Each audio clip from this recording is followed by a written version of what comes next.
सभी छात्रों को ज्योग्राफी हब एवं मेरी तरफ से गुड इवनिंग, राम राम। और पिछली क्लास में हम लोगों ने ज्योग्राफी के अंतर्गत हिमालय की उत्पत्ति से संबंधित सिद्धांतों के बारे में अध्ययन किया था। और वहाँ हम लोगों ने नेक्स्ट ये भी देखा था कि जो हिमालय है उसका वर्गीकरण क्या होता है। तो पिछली क्लास में हम लोगों ने ट्रांस हिमालय से संबंधित पर्वत श्रृंखलाओं के बारे में अध्ययन कर रहे थे। और ट्रांस हिमालय के अंतर्गत हम लोगों ने काराकोरम पर्वत श्रेणी का अध्ययन किया था। और काराकोरम पर्वत श्रेणी के अंतर्गत हम लोगों ने पढ़ा था कि उसके अंतर्गत कौन कौन सी प्रमुख चोटियां पाई जाती हैं, साथ ही साथ उसमें कौन कौन से प्रमुख ग्लेशियर पाए जाते हैं, तथा उसके अंतर्गत कौन कौन से प्रमुख दर्रे हैं। इन सभी चीजों के बारे में हम लोगों ने अध्ययन किया था। आज हम लोग ट्रांस हिमालय की दूसरी पर्वत श्रेणी से स्टार्ट करेंगे। और ट्रांस हिमालय की दूसरी पर्वत श्रेणी जो है उसका नाम क्या है, तो उसका नाम है लद्दाख। ट्रांस हिमालय का दूसरा भाग है लद्दाख पर्वत श्रेणी। तो अब हम लोग लद्दाख पर्वत श्रेणी के बारे में पढ़ेंगे। और ये लद्दाख पर्वत श्रेणी जो है, अगर हम लोग इसकी बात करें तो लद्दाख पर्वत श्रेणी का विस्तार लगभग, यदि हम लोग देखें तो इसका विस्तार लगभग कितना पाया जाता है, तो इसका विस्तार लगभग 350 किलोमीटर लंबाई में फैला हुआ है। और ये जो लद्दाख पर्वत श्रेणी है इसके अंतर्गत हम लोग बात करें तो सबसे पहले ये देखा जाए, अगर आपसे सवाल ये पूछ सकता है कि भाई लद्दाख शब्द का शाब्दिक अर्थ क्या होता है, नॉर्मल सा सवाल है कि लद्दाख शब्द का शाब्दिक अर्थ क्या होता है। तो यहाँ हम लोग इसके शाब्दिक अर्थ की बात करें तो लद्दाख का शाब्दिक अर्थ जो होता है वह होता है लाख दर्रों का घर। लाख दर्रों का घर लद्दाख का शाब्दिक अर्थ है। तो यहाँ हम लोग इसके शाब्दिक अर्थ की भी बात करेंगे। और इसके बाद देखेंगे कि जो लद्दाख पर्वत श्रेणी है, इस लद्दाख पर्वत श्रेणी के अंतर्गत कई सारी पर्वत श्रेणी चोटियां पाई जाती हैं। और इसके अंतर्गत जो पर्वत चोटियां पाई जाती है उसमें हम लोग एक पर्वत चोटी को पढ़ेंगे। और वो पर्वत चोटी कौन सी होगी, तो मेरे प्यारे बच्चों वो पर्वत चोटी होगी राकापोशी। कौन सी होगी, तो राकापोशी पर्वत श्रेणी। और ये पर्वत श्रेणी कौन से केंद्र शासित प्रदेश में पाई जाती है, तो आपका आंसर होगा कि ये कौन से केंद्र शासित प्रदेश में है, तो ये लद्दाख के अंतर्गत है। ये कहां पर है, लद्दाख में। अगर मैं इस राकापोशी पर्वत श्रेणी या पर्वत चोटी की बात करूं तो राकापोशी पर्वत चोटी की यदि हम लोग बात करें तो ये राकापोशी पर्वत चोटी की ऊंचाई अगर देखें, इसकी ऊंचाई की अगर बात करें तो इसकी ऊंचाई कितनी है, तो मेरे प्यारे बच्चों इसकी ऊंचाई है 7,788 मीटर। 7,788 मीटर की ऊंचाई तक ये राकापोशी पर्वत श्रेणी का पर्वत चोटी का विस्तार पाया जाता है। साथ ही साथ ये राकापोशी, इसको मैं क्यों पढ़ा रहा हूं या हम क्यों पढ़ रहे हैं, वह पॉइंट अब हम लोग बात करेंगे। देखो राकापोशी से जो सवाल आता है वो ये सवाल आता है, आपसे ये सवाल पूछेगा कि विश्व की, कहाँ की पूछेगा, अगर आपसे सवाल पूछता है कि भाई विश्व की सबसे ऊंची, कैसी पूछेगा, विश्व की सबसे ऊंची। फिर से हम लोग बात करें तो विश्व की सबसे ऊंची और चोटी कौन सी पूछेगा, तो विश्व की सबसे ऊंची तीव्रतम ढाल वाली चोटी। कौन सी चोटी पूछेगा, तो तीव्रतम ढाल वाली चोटी की बात करेगा। तो आंसर कौन सा होगा, तो उसका आंसर होगा राकापोशी। राकापोशी पर्वत चोटी ऊंचाई 7,788 मीटर है। भारत के अंतर्गत तथा हिमालय में 8,000 से ऊंचाई वाली काफी सारी चोटियां मिलेंगी। बट ये क्यों इंपोर्टेंस रखती है उसका भी कारण हम लोग यहाँ बता रहे हैं, क्योंकि ये विश्व की सबसे ऊंची तीव्र ढाल वाली चोटी है। अब ढाल क्या होती है ये भी देख लो। ढाल होता है, जैसे आप लोगों ने पर्वत पढ़ा होगा, आप लोगों ने मैथ के अंदर हाइट और डिस्टेंस वाला टॉपिक पढ़ा होगा, तो वहां आप लोगों ने देखा होगा कि जो ढाल होता है कि जिस तल पर कोई वस्तु झुकी होती है, उसका जो झुकाव होता है वही क्या कहलाता है, ढाल कहलाता है। जैसे अगर आप किसी पर्वत पर चढ़ते हैं तो उसके चढ़ने के जब हम लोग चढ़ेंगे तो कुछ पर्वत ऐसे होते हैं जिनकी ढाल जो है वो तीव्र, हम लोग कहते हैं ना कि ये तो खड़ा हुआ पर्वत है, मतलब उसकी ढाल कैसी है, तीव्र है, उसकी ढाल तीव्र है, तो ऐसा तीव्रतम ढाल वाली चोटी राकापोशी होगी। ये बात हम लोग लद्दाख के अंतर्गत कर रहे हैं। आगे यदि हम लोग बात करें तो लद्दाख पर्वत श्रेणी की यदि हम लोग आगे बात करें तो देखो लद्दाख पर्वत श्रेणी जो है, इसी पर्वत श्रेणी को मैंने बताया था पिछली क्लास में भी और यहाँ भी बता रहा हूँ कि यदि ये पूछेगा कि तिब्बत, और तिब्बत कहाँ पड़ता है, चीन, तो इसमें क्या कहा जाता है, तो यहाँ इसी का विस्तार कैलाश पर्वत के नाम से जाना जाता है। तो यहाँ अगर विस्तार की बात करें तो यहाँ ये कैलाश पर्वत श्रेणी के नाम से जाना जाता है। ये लद्दाख पर्वत श्रेणी के बारे में पढ़ रहे हैं। आगे यदि मैं इस लद्दाख पर्वत श्रेणी का और आगे विस्तार पढ़े तो अब हम लोग देखेंगे कि लद्दाख पर्वत श्रेणी के अंतर्गत एक प्रमुख पठार पाया जाता है। और बेटा जैसा कि हम लोगों ने पढ़ा है, लद्दाख में जो पठार है उसे लद्दाख के नाम से जानते हैं, तो ये लद्दाख का पठार। देखो लद्दाख का पठार की अगर हम लोग बात करें तो ये पठार भारत का, कहाँ का, भारत का, ये पठार भारत का सबसे ऊंचा पठार है। कैसा पठार है, भारत का सबसे ऊंचा पठार है। लगभग ये 4800 से अधिक मीटर की ऊंचाई पर स्थित पठार है। साथ ही साथ यह पठार अगर हम लोग बात करें तो ये शीत मरुस्थल के रूप में जाना जाता है। भारत के अंतर्गत एकमात्र ठंडे मरुस्थलों का विस्तार लद्दाख के अंतर्गत पाया जाता है। और ये विस्तार भी कहाँ पर है, तो ये लद्दाख के पठार के अंतर्गत है। अब हम लोग बात करें, देखो ये भारत का सबसे ऊंचा है, ये भारत का सबसे ऊंचा है। आपसे सवाल में अगर ये पूछूं, सभी लोग कमेंट करके एक बार आंसर देंगे कि सवाल आपसे ये पूछा जा रहा है कि विश्व का सबसे ऊंचा पठार कौन सा होगा। मैं 2 सेकंड का इंतजार कर रहा हूं और आप सभी लोग कमेंट करके इसका आंसर दें कि विश्व का सबसे ऊंचा पठार कौन सा होगा। यहाँ मैंने ये बताया है कि भारत का सबसे ऊंचा पठार लद्दाख का पठार है। तो जैसा कि मैं देख पा रहा हूँ कि विश्व का सबसे ऊंचा पठार कौन सा होगा, तो आप लोगों का भी आंसर आ रहा है कि सर विश्व का सबसे ऊंचा पठार जो है वो कौन सा होगा, तिब्बत का पठार होगा। अब तिब्बत कहाँ पर है, तो आपका आंसर यहाँ देखो, तिब्बत कहाँ पर है, चीन में, तो तिब्बत का पठार भी कहाँ होगा, तो ये भी बेटा चीन के अंतर्गत होगा। आगे अगर हम लोग बात करें तो देखो इसे क्या कहते हैं, इसे कहा जाता है मिनी तिब्बत का पठार। इसे क्या कहा जाता है, तो इसे कहते हैं मिनी तिब्बत का पठार। क्या कहा जाता है, तो इसे मिनी तिब्बत का पठार कहा जाता है। आपसे पूछेगा कि मिनी तिब्बत के पठार की संज्ञा किसे दी जाती है, तो आपको तुरंत आंसर होना चाहिए लद्दाख का पठार। क्या होगा, लद्दाख के पठार को मिनी तिब्बत के पठार की संज्ञा दी जाती है। आगे अगर हम लोग बात करें तो देखो जो लद्दाख पर्वत श्रेणी है, इसको जो भारत की एक सबसे उत्तरतम नदियां है वो इसे 2 बार काटती है। एक बार ये जब काटेगी जब भारत में क्या करती है, प्रवेश करती है, और एक बार जब काटेगी जब ये भारत से क्या होती है, बाहर होती है। तो सवाल क्या समझना है, देखो सवाल ये समझना है कि लद्दाख पर्वत श्रेणी जो है, इस लद्दाख पर्वत श्रेणी को सिंधु नदी, कौन सी नदी है भाई, सिंधु नदी 2 बार क्या करती है, काटती है।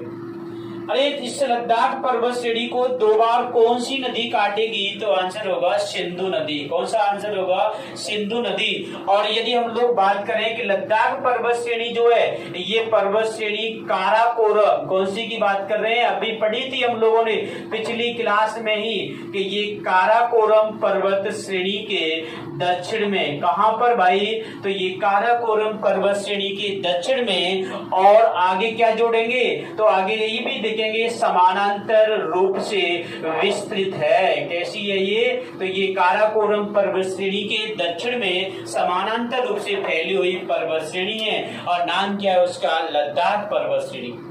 इसके बाद अगर हम लोग आगे बात करें तो देखो आगे और क्या इसमें जोड़ेंगे, तो आगे देखेंगे कि इसके अंदर से काफी सारी नदियों का प्रवाह क्षेत्र पाया जाता है। जैसे हम लोग बात करें कौन सी नदियों का, तो यहाँ जैसे मैंने आपको बताया था कि इसके अंदर लद्दाख पर्वत श्रेणी से होकर के एक नदी है जिसका नाम क्या है, श्योक नदी, कल की क्लास में पढ़ी थी। इस नदी का उद्गम रीमो ग्लेशियर से होता है, सियाचिन का, जिसे टंग ऑफ सियाचिन कहा जाता है।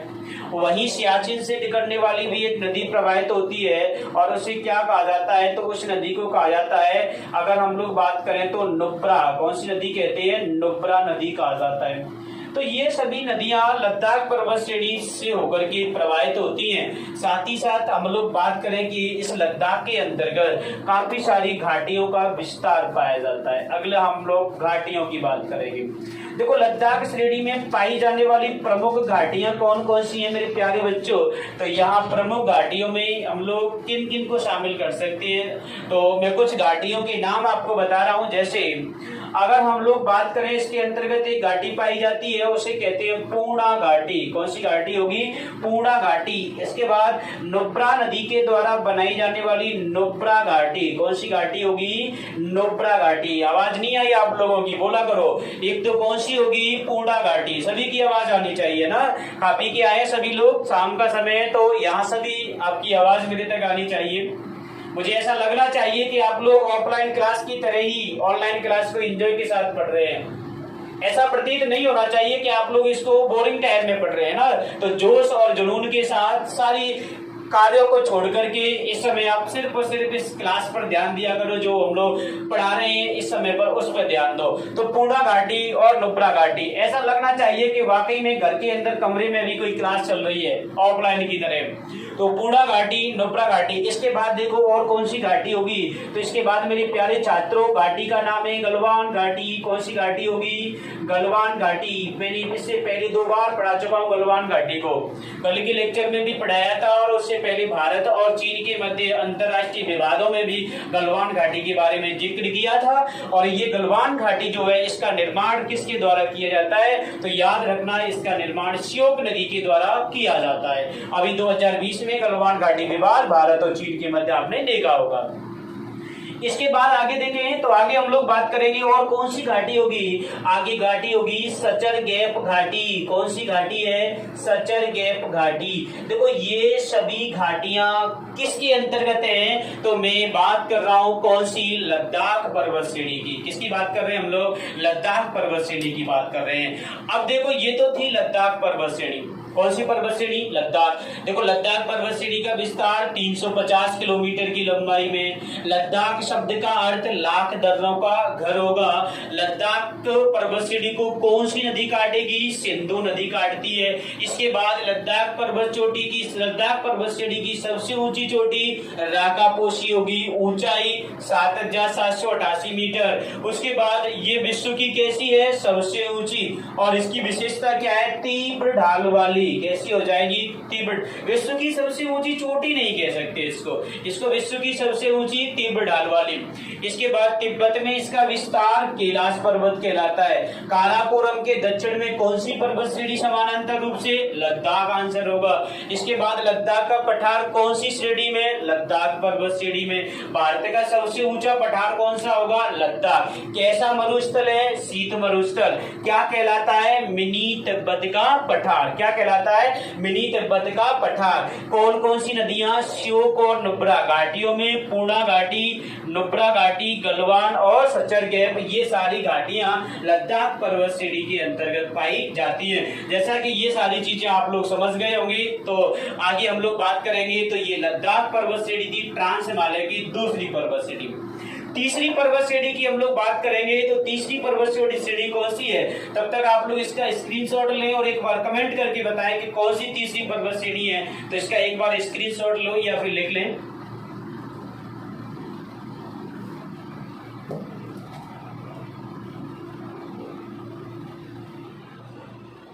हाँ, तो अब हम लोग इसके बाद लद्दाख के बाद तीसरी पर्वत श्रेणी की बात करेंगे। तो मैं इसको एक बार, आप लोगों ने ये लिख भी लिया होगा या जैसा कि स्क्रीनशॉट ले लिया होगा। और आज आप लोगों को मैं बेहतर से बेहतर कोशिश कर रहा हूँ कि सारी चीजें क्लियर दिख रही होगी।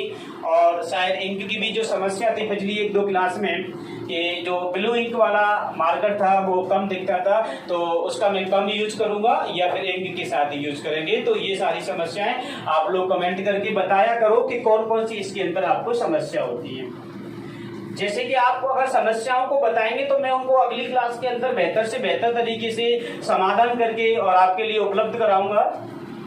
तो देखो नेक्स्ट हम लोग बात करेंगे तीसरी पर्वत श्रेणी की। और देखो बेटा तीसरी पर्वत श्रेणी कौन सी थी, तो तीसरी पर्वत श्रेणी है जास्कर। कौन सी हो जाएगी, जास्कर। ट्रांस हिमालय की तीसरी पर्वत श्रेणी जास्कर पर्वत श्रेणी। चलो भाई जास्कर की भी बात कर लेते हैं। जास्कर पर्वत श्रेणी का विस्तार मेरे प्यारे छात्रों लगभग 300 किलोमीटर की लंबाई में पाया जाता है। साथ ही साथ ट्रांस हिमालय, कौन सा हिमालय है, ट्रांस हिमालय की बात करें तो ये ट्रांस हिमालय का, कौन से हिमालय का, ट्रांस हिमालय, ट्रांस हिमालय का दक्षिणतम क्या हो जाएगा, विस्तार। ट्रांस हिमालय का दक्षिणतम विस्तार जास्कर पर्वत श्रेणी होगा। अगला पॉइंट देखो जास्कर पर ही। जास्कर पर्वत श्रेणी जो है ये 80 डिग्री पूर्वी देशांतर, कौन सा, 80 डिग्री पूर्वी देशांतर पर महान हिमालय से, कौन से हिमालय से, महान हिमालय से क्या होगा, तो ये महान हिमालय से अलग होती है। 80 डिग्री पूर्वी देशांतर पर महान हिमालय से क्या होती है, ये जास्कर पर्वत श्रेणी अलग होती है। आगे अगर हम लोग बात करें तो देखो आगे देखेंगे कि जास्कर पर्वत श्रेणी के उत्तर में कौन सी होगी, लद्दाख। कौन सी पर्वत श्रेणी होगी, लद्दाख पर्वत श्रेणी। और इसके दक्षिण में कौन सी है, जास्कर। कौन सी हो जाएगी, तो दक्षिण में जास्कर पर्वत श्रेणी। और सवाल क्या होगा कि लद्दाख और जास्कर दोनों पर्वत श्रेणी, अगर मैं इनके सामने देखो इधर सभी ध्यान देंगे एक बार, ये लद्दाख हो जाए, ये कौन सी है, ये लद्दाख है, और ये कौन सी है, तो ये आपको आंसर देना है कि सर ये जास्कर होगी। और अगर आपसे सवाल ये पूछे कि यार इन तीनों के मध्य से होकर के कौन सी नदी प्रवाहित होती है, तो आंसर होगा सिंधु नदी। कौन सी प्रवाहित होती है, सिंधु नदी।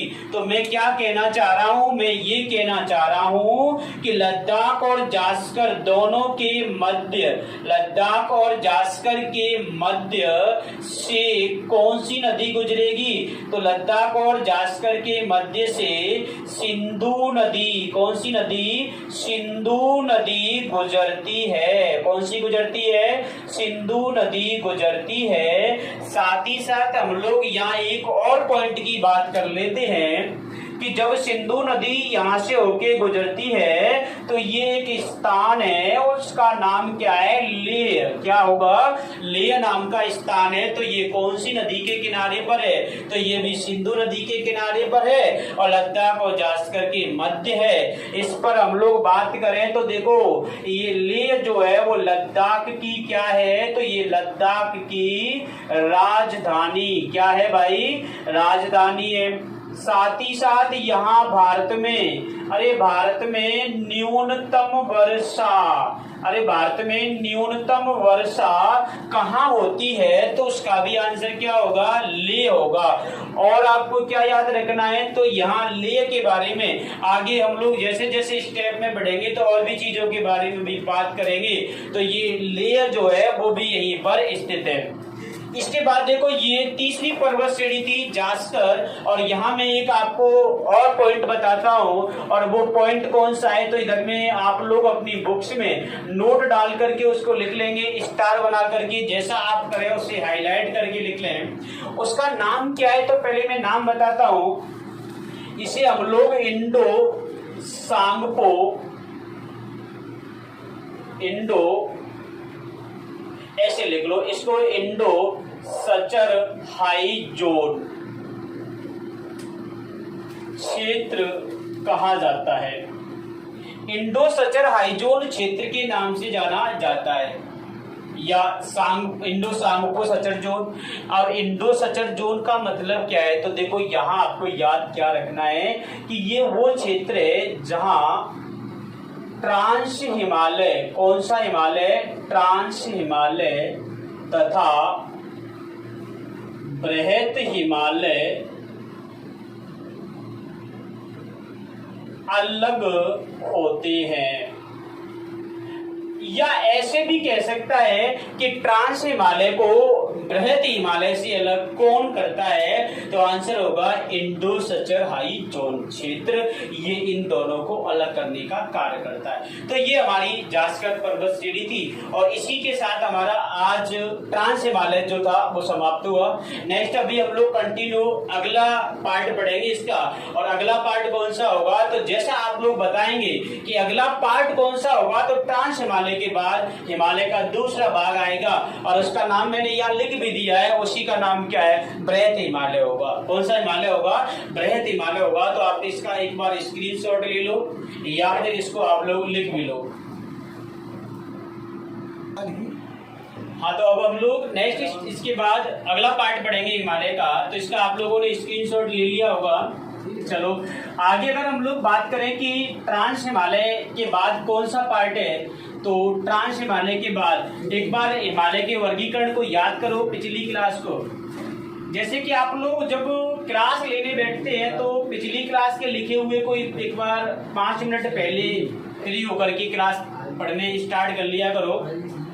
अगर मान लो अपनी क्लास 8:30 से स्टार्ट होती है तो आप लोग 7 बजे आ सकते हैं, तो वो 8:15 पर 8:20 पर फ्री होकर के किताबें ले सकते हैं। और पिछली क्लास का रिवीजन कर लिया करो, चाहे वो स्क्रीनशॉट है या आपने लिखा है, क्योंकि पिछली क्लास का याद जब भी होगा जब इस क्लास में आपको बेटर होगा।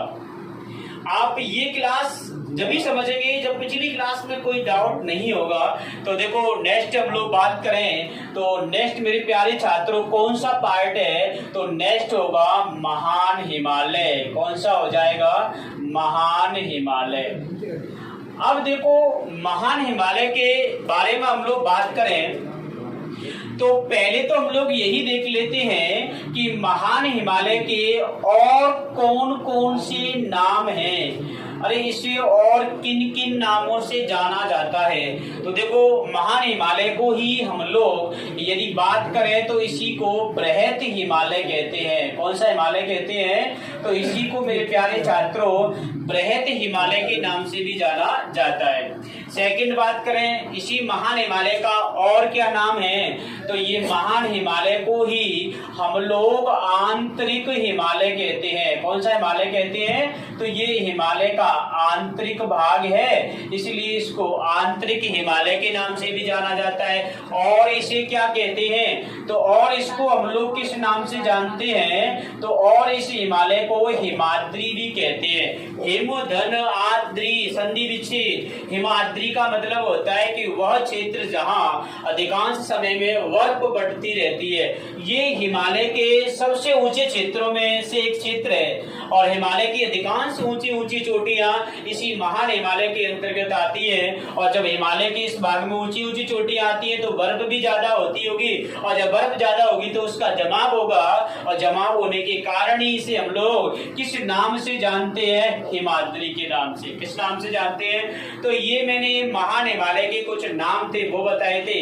आगे अगर मैं इसकी बात करूं तो देखो महान हिमालय जो है उसकी अगर हम लोग बात करें तो ये लगभग 2400 किलोमीटर की लंबाई में इसका क्या है? विस्तार है। यदि इसकी लंबाई की बात करें तो 2400 किलोमीटर लंबाई में ये फैला हुआ है। और यदि मेरे प्यारे छात्रों इसकी अगर हम लोग चौड़ाई की बात करें तो इसकी चौड़ाई कितनी होगी? तो 150 से लेकर के 450 किलोमीटर के अंतर्गत 150 से लेकर के 450 किलोमीटर के मध्य इसकी क्या पाई जाती है? चौड़ाई पाई जाती है। कौन से हिमालय की? तो आंसर होगा सर महान हिमालय की। लंबाई कितनी होगी? 2400 किलोमीटर। अब क्या बचा? तो अब सर बचा इसकी औसत ऊंचाई। किसकी बात करेंगे? तो इसकी औसत जो ऊंचाई है वो कितनी होगी? तो एक बार याद करो ट्रांस हिमालय की औसत ऊंचाई 3100 कितनी थी? 3100 किलोमीटर या मीटर? तो मीटर, 3100 मीटर। यहाँ अगर हम लोग बात करेंगे तो 6100 मीटर जो है वह औसत ऊंचाई किसकी हो जाएगी? महान हिमालय की। इसके बाद हम लोग बात करें जैसा कि कल की क्लास में आप लोग पूछ रहे थे कि सर, मैंने बाद में कमेंट देखा एक स्टूडेंट का, उस समय मैं देख नहीं पाया था पढ़ाते समय, तो उसमें आप लोगों ने सवाल पूछा था कि सर हिमालय का जो है वो निर्माण कौन से काल में हुआ। ये काल जो टाइम पीरियड है, जैसे हम लोग बात करें टर्सरी काल था, उसमें इसकी शुरुआत होती है हिमालय की, और इसके भी काफी सारे पार्ट के अंतर्गत इसका निर्माण हुआ था। तो इस महान हिमालय का निर्माण उसी में से एक काल है जिसका नाम है ओलिगोशीन। कौन सा है? ओलिगोशीन काल है। तो इस ओलिगोशीन काल के अंतर्गत महान हिमालय का क्या हुआ था? निर्माण हुआ। आगे अगर हम लोग बात करें तो देखो आगे क्या पढ़ेंगे। अब हम लोग देखते हैं कि इस महान हिमालय का विस्तार, क्या पढ़ेंगे कि महान हिमालय का विस्तार कहां से कहां तक पाया जाता है। आप लोग जैसे हम लोग बात करें कि सपोज दैट महान हिमालय, मैंने ये महान हिमालय का विस्तार बना दिया कि ये 2 पॉइंट है, जिन दोनों पॉइंटों के मध्य कौन सा हिमालय है, तो यहाँ हम लोग एक शब्द लिख सकते हैं कि सर ये महान हिमालय है। कौन सा हिमालय है? तो सर ये महान हिमालय है। कौन सा है? तो ये साहब महान हिमालय है।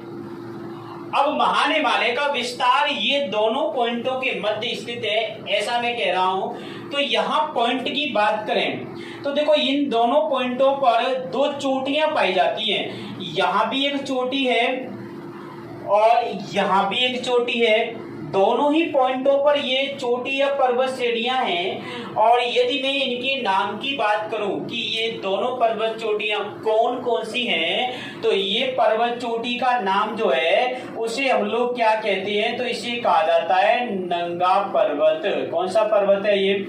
तो इसकी शुरुआत यदि मैं बात करूं पश्चिम में, तो पश्चिम में इसका विस्तार नंगा पर्वत तक है।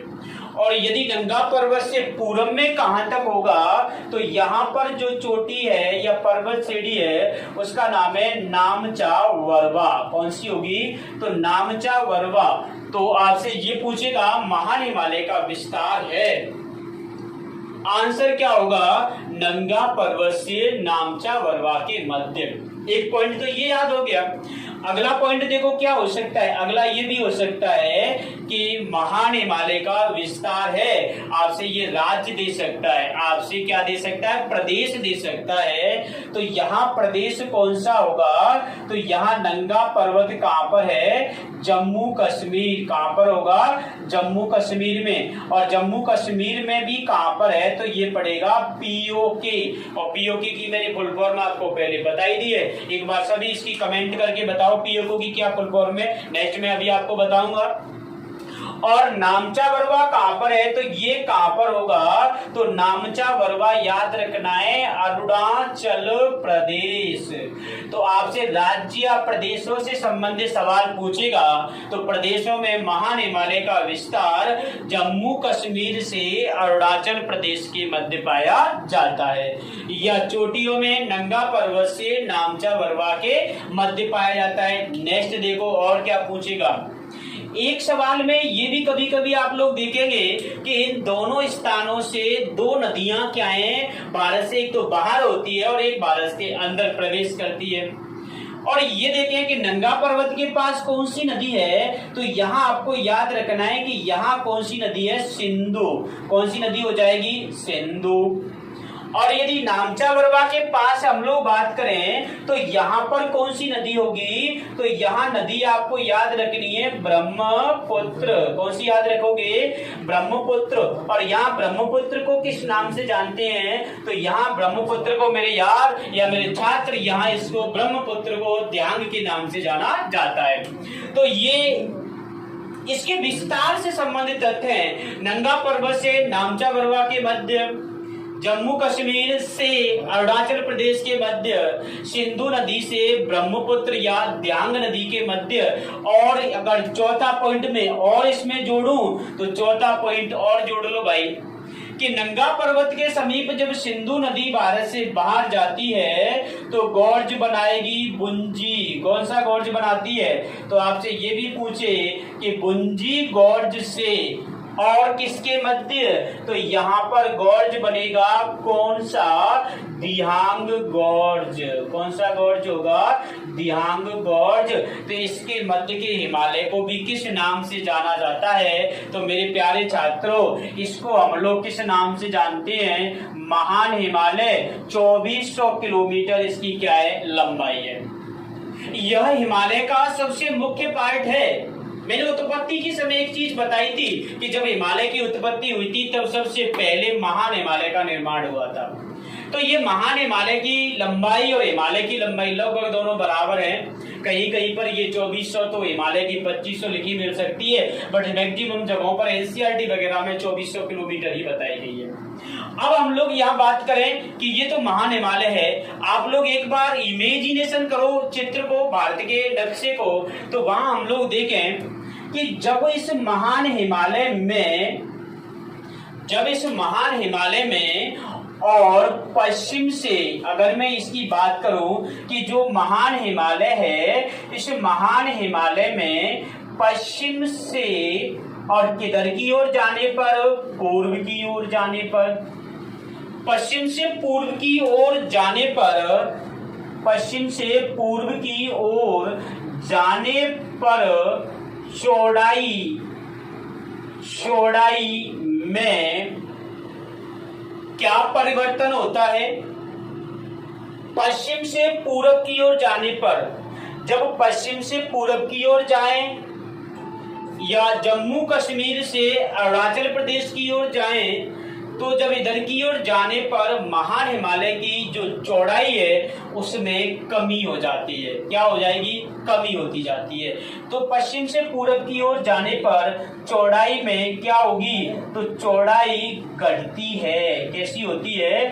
चौड़ाई घटती है, ये ध्यान रखना है। इसीलिए मैंने चौड़ाई 150 से 150 से लेकर के 450 किलोमीटर के मध्य, 150 से 450, 150 से 450 किलोमीटर के मध्य चौड़ाई क्यों लिखी है? क्योंकि इसकी चौड़ाई में कमी होती है और इधर में चौड़ाई ज्यादा तो इधर में चौड़ाई कम होती है। तो जैसे जैसे इधर की ओर जाओगे तो चौड़ाई में क्या होगी? कमी होती जाती है। तो ये हम लोगों ने बात करी थी, और वो बात किसकी करी थी? महान हिमालय के बारे में। अब हम लोग देखेंगे कि महान हिमालय जो है उसके अंतर्गत मेरे प्यारे बच्चों क्या पाए जाते हैं। तो महान हिमालय के अंतर्गत हम लोग पढ़ेंगे, अभी कंटिन्यू क्या पढ़ेंगे, तो इसके अंतर्गत हम लोग देखेंगे कौन कौन से दर्रे पाए जाते हैं। इसके अंतर्गत हम लोग बात करेंगे कि इसमें कौन कौन से, यदि हम लोग देखें तो इसमें कौन कौन सी प्रमुख चोटियां पाई जाती हैं। इसमें देखेंगे कि कौन कौन सी प्रमुख घाटियां पाई जाती हैं। तो अभी हम लोग इन सब की बात करेंगे, चोटी, दर्रे और घाटियों की महान हिमालय में। ये मैंने सिर्फ आपको ये महान हिमालय का विस्तार बताया था।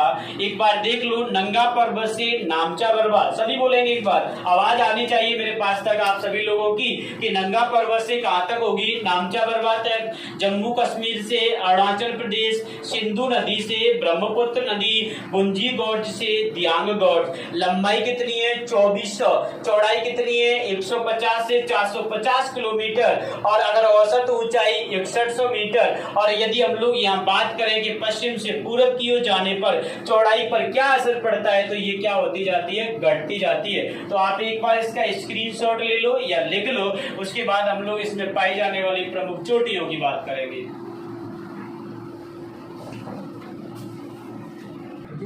तो इसका आप लोगों ने स्क्रीनशॉट ले लिया होगा। आगे हम लोग बात करेंगे, और आगे बात करेंगे हम लोग, जैसा कि मैंने पहले लिख दिया है कि महान हिमालय के अंतर्गत पाई जाने वाली प्रमुख चोटियों की, प्रमुख दर्रों की या प्रमुख घाटियों की हम लोग बात करेंगे।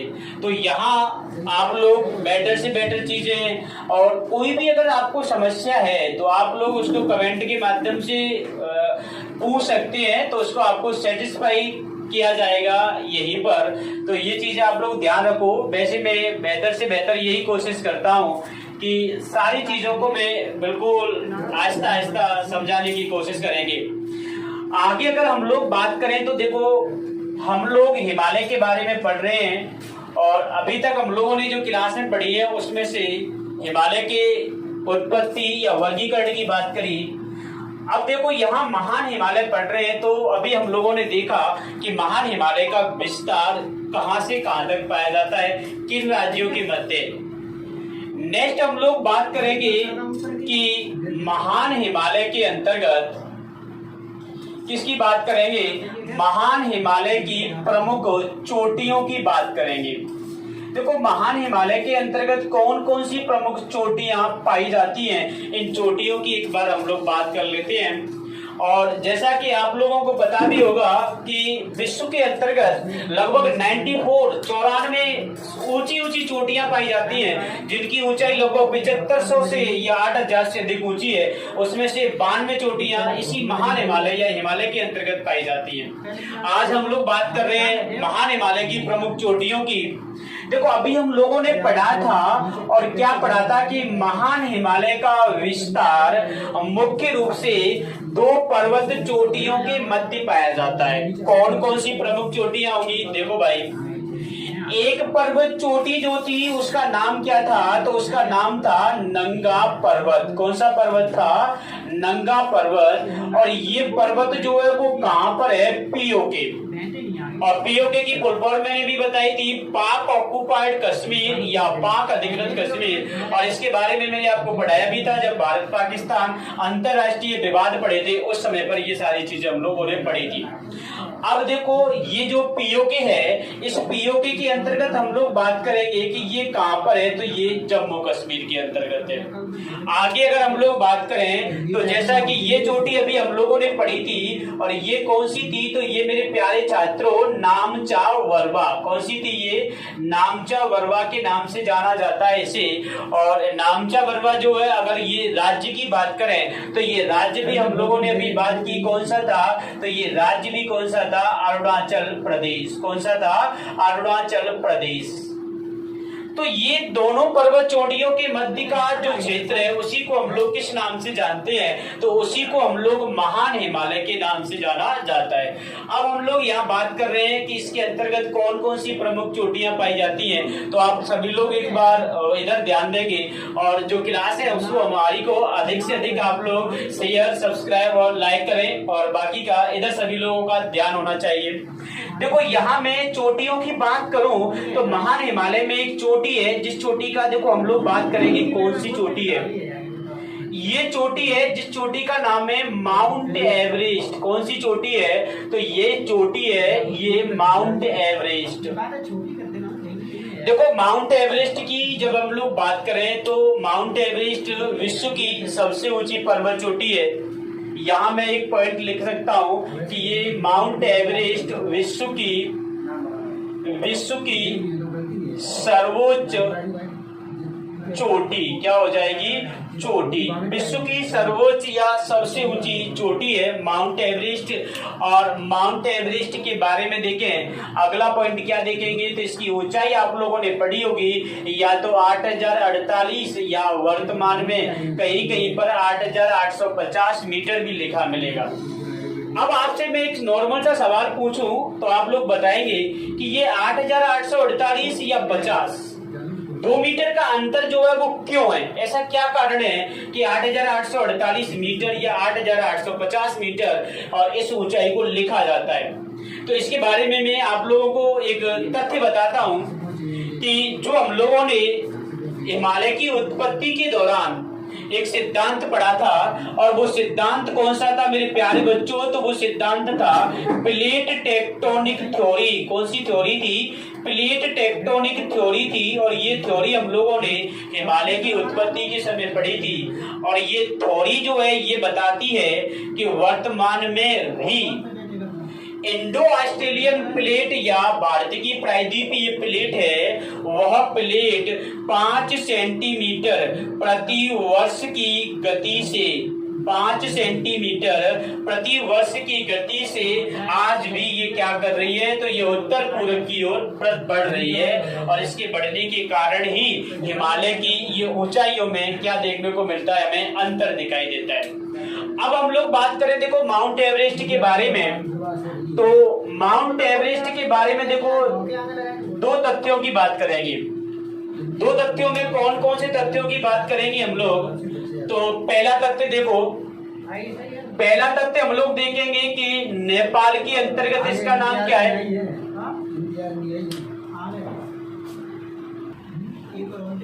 हाँ, तो हम लोग बात कर रहे हैं माउंट एवरेस्ट के बारे में।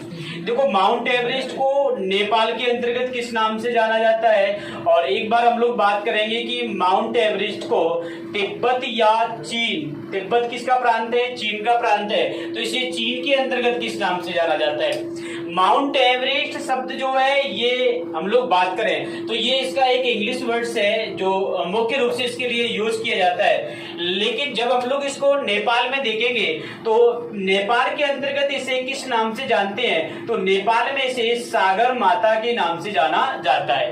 अगर आपसे सवाल पूछेगा कि माउंट एवरेस्ट को नेपाल में क्या कहा जाता है, तो आपका आंसर होगा सागर माता।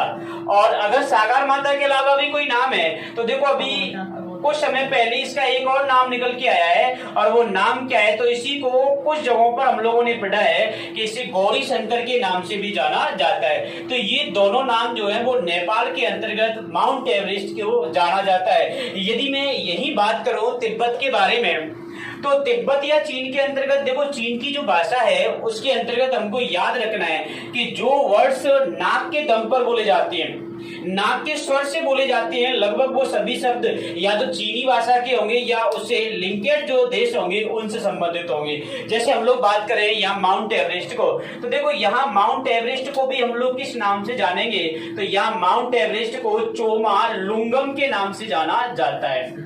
देखो, चोमा लुंगम किसे कहा जाता है, तो यहाँ तिब्बत में या चीन में माउंट एवरेस्ट को कहा जाता है। तो यहाँ हम लोगों ने बात करी थी माउंट एवरेस्ट विश्व की सबसे ऊंची या सर्वोच्च चोटी है। ये सवाल आज तो आ सकता है विश्व की, लेकिन देखो सवाल और क्या पूछ सकता है, एग्जामिनर थोड़ा सा इस समय पर लॉजिकल सवाल बहुत ज्यादा पूछता है। लॉजिकल सवाल में क्या लॉजिक बन सकता है, तो देखो एक लॉजिक भी मैं यहाँ बना के देता हूँ आप लोगों को। लॉजिक आपसे ये पूछेगा कि लॉजिक के अंतर्गत के एशिया महाद्वीप, कौन से महाद्वीप की पूछेगा, तो एशिया महाद्वीप की सबसे ऊंची चोटी भी पूछ सकता है। और एशिया महाद्वीप की सबसे ऊंची चोटी कौन सी होगी, तो आपको पता होना चाहिए कि माउंट एवरेस्ट कहां पर है, तो माउंट एवरेस्ट नेपाल में है। और नेपाल कौन से महाद्वीप का पार्ट है, तो नेपाल एशिया का पार्ट है। जब ये माउंट एवरेस्ट विश्व की सबसे ऊंची है तो हम लोग कह सकते हैं कि ये एशिया महाद्वीप की भी सबसे ऊंची चोटी होगी। तो ये हम लोगों ने पहली चोटी पढ़ी थी महान हिमालय की, और पहली चोटी कौन सी थी, माउंट एवरेस्ट। अब हम लोग सेकंड की बात करें, देखो सेकंड कौन सी पढ़ेंगे, तो सेकंड चोटी की हम लोग बात करेंगे। और सेकंड चोटी लो, ये मैंने यहाँ बना दी, और ये सेकंड चोटी कौन सी है, तो देखो सेकंड चोटी का नाम है, और इस चोटी को जाना जाता है कंचनजंगा। कौन सी चोटी है ये, तो ये भाई कंचनजंगा नाम की चोटी है।